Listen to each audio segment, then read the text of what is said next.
आज जो recipe share करने जा रही हूँ वो है खीर की रेसिपी, जो कि एकदम गाढ़ी और मलाईदार है। तो चलिए वीडियो को स्टार्ट करते हैं। वीडियो में आगे जाएं उससे पहले अगर आपने मेरे चैनल को सब्सक्राइब नहीं किया तो चैनल को सब्सक्राइब जरूर कर लीजिएगा। अगर आपको मेरी वीडियो अच्छी लगे तो लाइक शेयर कमेंट करना बिल्कुल नहीं भूलिएगा। तो चलिए वीडियो को स्टार्ट करते हैं। खीर बनाने के लिए यहाँ पे मैंने लिया घी, बादाम, काजू, इलायची, किशमिश, चावल और मखाने। तो पहले हम घी में ड्राई फ्रूट्स को भून लेंगे। तो यहाँ पे मैंने डाला 1 चम्मच घी। तो घी जैसे ही गर्म हो जाएगा इसमें हम डाल देंगे बादाम को और इसको 2 से 3 मिनट के लिए मीडियम फ्लेम पे भून लेंगे हम। आप चाहे तो इसको ड्राई रोस्ट भी कर सकते हैं, चाहे आप इसको स्किप भी कर सकते हैं इस प्रोसेस को। तो ये 2 से 3 मिनट में अच्छे से इसमें कलर आ जाता है और ये अच्छे से भुन जाते हैं। तो यहाँ पे आप देख सकते हो कि अच्छे से भुन चुके हैं। तो मैं इसको निकाल लूँगी प्लेट में। प्लेट में निकालने के बाद इसके बाद हम भुनेंगे काजुओं को।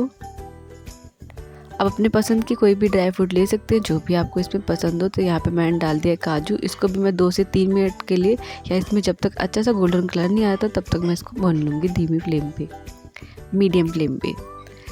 तो यहाँ पे आप देख सकते हो कि काजुओं में भी बहुत अच्छे से कलर आ चुका है। मैं इसको निकाल लूँगी। निकालने के बाद यहाँ पे मैं डालूँगी किशमिश।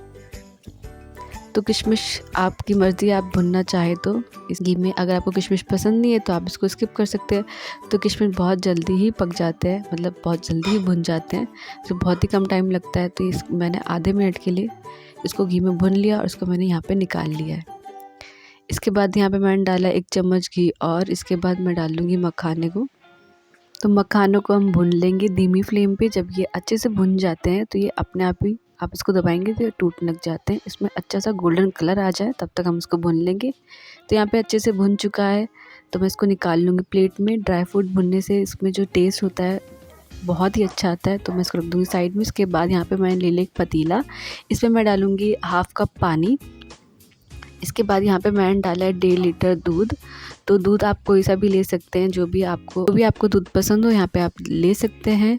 तो यहाँ पे मैंने काऊ मिल्क का इस्तेमाल किया है। तो दूध अच्छे से गर्म हो जाए, तो जैसे इसमें दूध में बॉईल आएगा तब तक हम कूट लेते हैं अपनी इलायची को। यहाँ पे मैंने 4 से 5 इलायची को अच्छे से कूट लिया है। इसके बाद यहाँ पे हम डाल लेंगे। तो अभी दूध में बॉईल नहीं आया है, तो इसमें हम पहले ही डाल लेंगे कि जब तक दूध बॉईल होगा इसमें अच्छा सा इलायची का फ्लेवर आ जाएगा।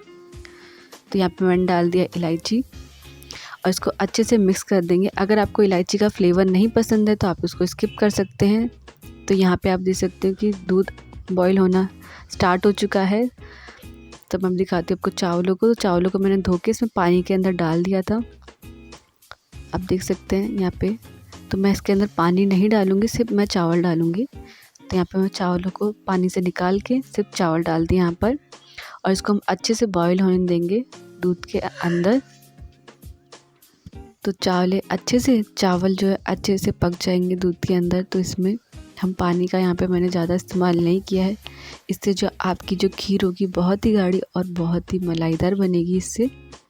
तो यहाँ पे हम इसको बीच बीच में चलाते रहेंगे कि चावल नीचे ना लगे। जैसे इसमें आप देख सकते हो कि बॉईल आ गया, तो ये जो साइड में जो मलाई जमती है उसको मिक्स करते जाइएगा। तो यहाँ पे मैं थोड़ा सा चावल चेक कर लेती हूँ कि मेरे चावल पके हैं कि नहीं पके।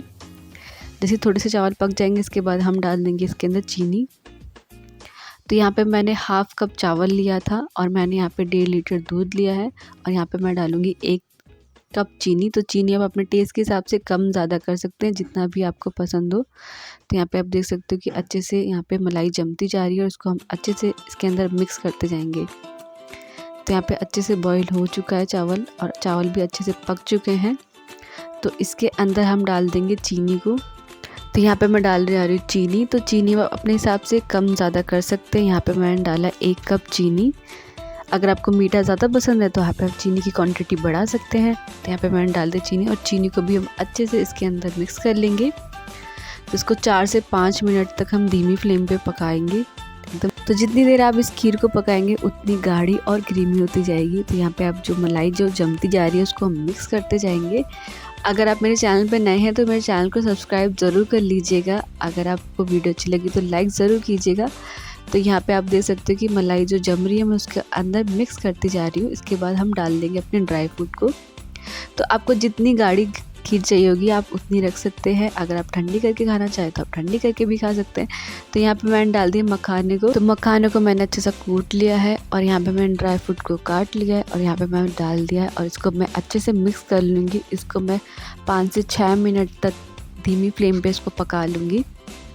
तो यहाँ पे आप देख सकते हैं। तो जितनी आपको गाढ़ी चाहिए होगी आप उतनी गाढ़ी रखिएगा इस खीर को। आप ज़रूर बताइए कि आप खीर ठंडी करके खाते हैं या गरम खाते हैं। तो यहाँ पे आप देख सकते हैं जैसे इसमें बॉईल आएगा मैं गैस की फ्लेम को ऑफ़ कर दूँगी। यहाँ पे आप देख सकते हो कि जो खीर है बहुत ही ज़्यादा क्रीमी लग रही है और बहुत ही ज़्यादा टेस्टी दिख रही है। यहाँ पे मैं केसर दिखाना भूल गई थी। अगर आपके पास केसर हो तो आप केसर भी डाल सकते हैं। अगर आप नहीं है आपके पास तो आप इसको स्किप भी कर सकते हो। तो यहाँ पे आप देख सकते हो गाढ़ी लग रही है। तो ये खीर जितनी ठंडी होगी उतनी गाढ़ी होती जाएगी। इस चीज़ का ध्यान ज़रूर रखिएगा।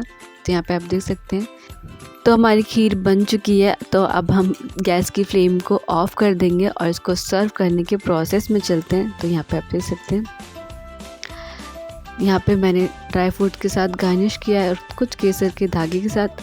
तो अगर आपको मेरी वीडियो अच्छी लगी तो लाइक शेयर कमेंट करना बिल्कुल नहीं भूलेगा और ऐसी अमेजिंग रेसिपी के लिए मेरे चैनल को सब्सक्राइब करना नहीं भूलेगा। तो मिलते हैं नेक्स्ट वीडियो में नेक्स्ट रेसिपी के साथ।